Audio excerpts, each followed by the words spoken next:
In the waning light of a winter evening in 1215, King John of England sat alone in his private chamber at Windsor Castle, his face illuminated by candlelight as he contemplated the document before him. The parchment represented perhaps the greatest concession ever forced upon an English monarch by his subjects. The Magna Carta, as it would later be known, established a revolutionary principle that even kings were not above the law. The challenges faced by medieval rulers might seem distant from our modern world of digital communication and global commerce. Yet beneath the surface differences, many fundamental problems of governance, economics, and social stability remain remarkably similar.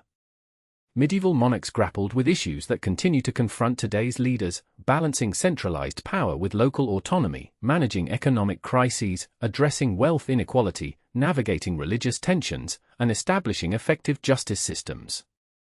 800 years before modern debates about checks on executive power, medieval kings were establishing, sometimes willingly, often reluctantly, frameworks that limited their own authority. When King John signed the Magna Carta in June 1215, he formalized a principle that would eventually evolve into constitutional government. Clause 39 of this landmark document declared that no free man shall be seized or imprisoned, or stripped of his rights or possessions, or outlawed or exiled, or deprived of his standing in any way, nor will we proceed with force against him, or send others to do so, except by the lawful judgment of his equals or by the law of the land. These words established due process, the principle that remains foundational to modern justice systems. The story of the Magna Carta illustrates how medieval governance solutions emerged from crisis. John had inherited a kingdom strained by the expensive foreign wars of his brother, Richard the Lionheart. John's subsequent military failures, punitive taxation policies, and arbitrary rule had provoked a rebellion among his barons. Rather than face civil war, John made concessions that established principles of limited government that would gradually evolve over centuries. William Zollinger, a prominent baron who had initially supported King John, later joined the rebellion after the king seized his lands in northern England without due process. The king does as he pleases, ignoring ancient customs that have served this land well, William reportedly declared to the other assembled barons at Runnymede in 1215. His concerns echoed modern worries about unchecked executive authority and the importance of procedural fairness. Indeed, the struggle between centralized authority and distributed power remained a constant theme throughout medieval governance. While modern nations debate federalism versus central control, medieval kings like Louis IX of France, reigned 1226 to 1270, pioneered practical solutions. Louis implemented a system of royal investigators called enquêteurs who traveled throughout his realm hearing complaints about local officials. This created an accountability mechanism that balanced the king's need for central control with responsiveness to local concerns, a balance still sought in modern governance systems. Economic challenges familiar to modern societies also confronted medieval rulers. The devastating Great Famine of 1315 to 1317 and the Black Death of 1347 to 1351 created labor shortages and wage pressures that upended the medieval economic order. As workers demanded higher compensation, England's King Edward III responded with the Ordinance of Labourse in 1349, attempting to freeze wages at pre-plague levels and requiring able-bodied individuals to work. This early attempt at wage and price controls failed, much as modern economies have discovered the limitations of such interventions. The European monetary system faced a severe crisis in the mid-14th century as silver supplies dwindled. French King Philip IV, reigned 1285 to 1314, responded by debasing the currency, reducing the precious metal content while maintaining the same face value. This medieval version of inflation provided short-term relief for royal finances but eroded public trust and purchasing power, demonstrating that monetary manipulation for political advantage has a long and troubled history. Medieval kings also grappled with questions of economic inclusivity that continue to challenge modern societies. Alfonso X of Castile, reigned 1252 to 1284, promoted the translation of Arabic mathematical and scientific texts, helping preserve and disseminate crucial knowledge.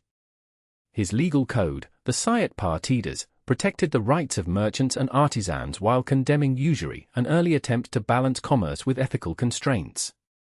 Commerce must be encouraged, for it brings prosperity to all corners of the realm, Alfonso declared in 1265, yet it must be conducted with fairness, lest the wealthy crush those beneath them. His insight that economic systems require both freedom and fairness remains relevant to contemporary debates about market regulation. The management of religious diversity presented another enduring challenge. While some medieval Christian rulers pursued forced conversion or expulsion policies toward Jews and Muslims, others recognized the practical benefits of tolerance. Frederick II, Holy Roman Emperor, reigned 1220 to 1250, maintained a multicultural court in Sicily where Christian, Jewish, and Muslim scholars collaborated. At his University of Naples, founded in 1224, students of different faiths studied together, a medieval experiment in educational diversity. "Knowledge has no religion," Frederick reportedly stated, "and wisdom speaks all tongues." His approach demonstrates that pragmatic religious accommodation has deep historical roots, predating modern notions of pluralism by centuries. Medieval rulers also pioneered innovative approaches to public health crises. During the Black Death, the city-state of Venice established the first formal quarantine system in 1348, requiring ships to anchor offshore for 40 days before passengers could disembark.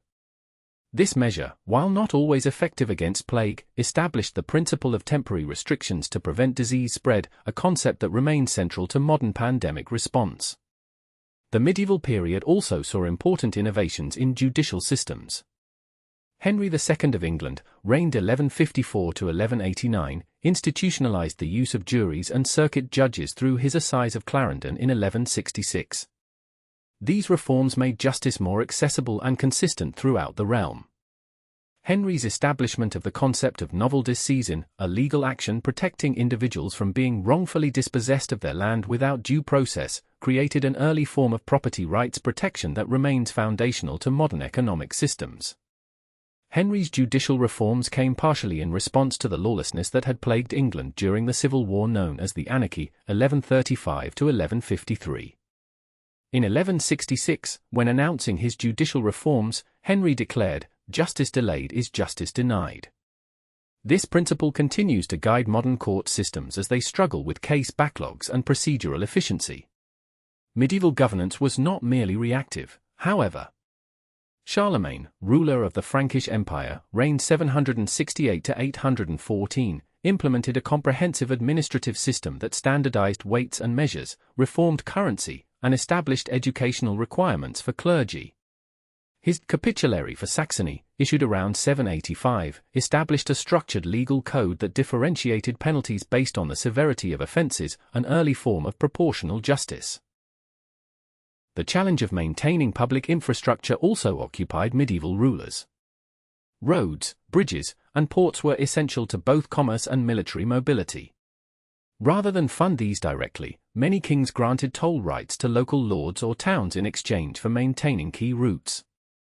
This public-private partnership model for infrastructure development has re-emerged in modern economies through concessions and build-operate-transfer arrangements. Alfonso VII of Leon and Castile, reigned 1126 to 1157, used this approach effectively by granting maintenance rights for the bridge over the Douro River to the city of Zamora in 1137, with permission to collect tolls from non-residents. This solution provided sustainable funding for crucial infrastructure while distributing costs among users, a principle still applied in modern transportation funding. Information management presented another challenge. In 1086, William the Conqueror commissioned the Domesday Book, an unprecedented survey of land holdings and resources throughout England. This massive data-gathering exercise enabled more effective taxation and governance by providing reliable information about the realm's assets. The principle that effective governance requires accurate information remains fundamental to modern administrative states, though data collection methods have advanced considerably. Medieval rulers also developed sophisticated diplomatic strategies that resonate with modern international relations. The marriage alliance, a cornerstone of medieval diplomacy, functioned as a form of mutual security agreement, creating kinship bonds between potential rivals. Ferdinand of Aragon and Isabella of Castile's marriage in 1469 ultimately led to the unification of Spain, demonstrating how personal relationships could transform geopolitical realities, a principle still evident in modern summit diplomacy. When kings become family, wars become quarrels, observed Adelina Asna, a lady-in-waiting to Queen Isabella, in her private writings from 1475. And quarrels, unlike wars, can often be resolved through conversation rather than bloodshed. This insight about personal diplomacy's value continues to influence international relations, where direct leader-to-leader engagement often supplements formal diplomatic channels. Crisis communication strategies were equally important. When peasant revolts erupted in 1381 during Richard II of England's reign, the 14-year-old king faced a direct threat to his capital city of London. His decision to personally meet the rebels at Mile End and Smithfield, promising reforms and justice, temporarily diffused the crisis. While Richard later reneged on his promises, his initial approach demonstrated the power of direct engagement with aggrieved populations, a strategy modern leaders continue to employ during civil unrest. Medieval rulers also confronted environmental and resource management challenges. After severe deforestation threatened timber supplies crucial for shipbuilding and construction, Philip VI of France implemented the Forest Ordinance of 1346. This early environmental regulation restricted clearing in royal forests and established sustainable harvesting practices. The recognition that natural resources required management for long-term viability predated modern environmental movements by centuries. Public safety in medieval urban centers presented challenges similar to modern cities. In 1285, Edward I of England issued the Statute of Winchester, which required towns to establish night watches, maintain gates, and clear brush from roadsides to prevent ambushes. The statute also required every man to maintain weapons appropriate to his station for common defense, an early form of community policing that distributed security responsibilities across the population. By the late medieval period, some rulers were experimenting with solutions to urban poverty that foreshadowed modern social welfare systems. In 1388, Richard II of England's Parliament passed the Cambridge Statute, which established a distinction between the deserving and undeserving poor, providing for those unable to work while prohibiting assistance to able-bodied beggars. This approach, while reflecting medieval social assumptions, established the principle that governments had some responsibility for vulnerable populations. The challenge of succession planning, ensuring stable transitions of power, occupied medieval rulers just as it concerns modern organizations and governments. Alfonso X of Castile's legal code, the Siete Partidas, codified succession principles to prevent disputes, while the Golden Bull of 1356 formalized the process for electing Holy Roman emperors.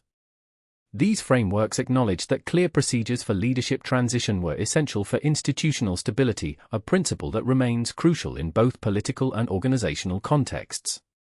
Medieval approaches to education also offer relevant insights. Charlemagne's educational reforms around 789 established palace schools and required cathedrals to provide basic education. His famous letter on education stated, "Though right action is preferable to knowledge, knowledge precedes action." This recognition that an educated population serves both practical governance needs and broader societal interests continues to inform modern educational policy. The challenges of maintaining political legitimacy through effective communication strategies were well understood by medieval rulers. Royal processions, elaborate coronation ceremonies, and strategically commissioned artwork all served to visually reinforce royal authority. When Henry III of England rebuilt Westminster Abbey in the 13th century, he created a physical embodiment of royal prestige and divine sanction. Modern leaders continue to use architectural statements, public appearances, and visual imagery to reinforce their legitimacy, though the specific media have evolved. By the late 15th century, as the medieval period transitioned toward the Renaissance, rulers like Ferdinand and Isabella of Spain were developing more sophisticated bureaucratic systems with specialized departments for different governmental functions. Their creation of distinct councils for state, finance, justice, and religious affairs represented an early form of ministerial government that foreshadowed modern administrative structures. In 1494, these monarchs established the system of pureza de sangre, purity of blood, certificates, a discriminatory mechanism to identify conversos, Jewish converts to Christianity, and exclude them from certain positions. This institutionalization of discrimination shows that medieval governance innovations were not always positive or just. Modern societies continue to grapple with the legacy of systematic discrimination, working to dismantle rather than enforce such systems. As we reflect on these medieval governance approaches, clear patterns emerge. Medieval rulers, like their modern counterparts, continually balanced competing interests, managed limited resources, and sought legitimacy through both practical effectiveness and symbolic communication. They grappled with fundamental questions about the proper limits of authority, the distribution of economic benefits, and the accommodation of diversity, questions that remain central to contemporary governance. The solutions they developed, from constitutionalism and the rule of law to administrative systems and diplomatic protocols, often established principles and practices that would evolve into modern institutions. While implemented with medieval technologies and embedded in medieval worldviews, these approaches addressed human and societal needs that transcend historical periods. Perhaps the most enduring lesson from medieval governance is the importance of adaptability. The most successful medieval rulers, like Louis IX of France, Alfonso X of Castile, and Edward I of England, recognized that effective governance required both upholding tradition and innovating in response to changing circumstances. They blended pragmatism with principle, drawing on past wisdom while developing new approaches to emerging challenges. This balance between continuity and innovation, between stability and adaptation, remains essential to effective leadership in any era. As we face contemporary challenges from climate change to technological disruption, from pandemic response to economic inequality, the historical perspective offered by medieval governance reminds us that fundamental human problems recur across centuries, and that solutions often build upon principles discovered through the practical experience of our predecessors. The medieval kings who successfully navigated the complexities of their era did not have our scientific knowledge, technological capabilities, or evolved democratic values. Yet in their pragmatic approaches to governance challenges, they discovered enduring principles about balancing authority with accountability, managing economic systems, and maintaining social cohesion, principles that continue to inform our responses to similar challenges today.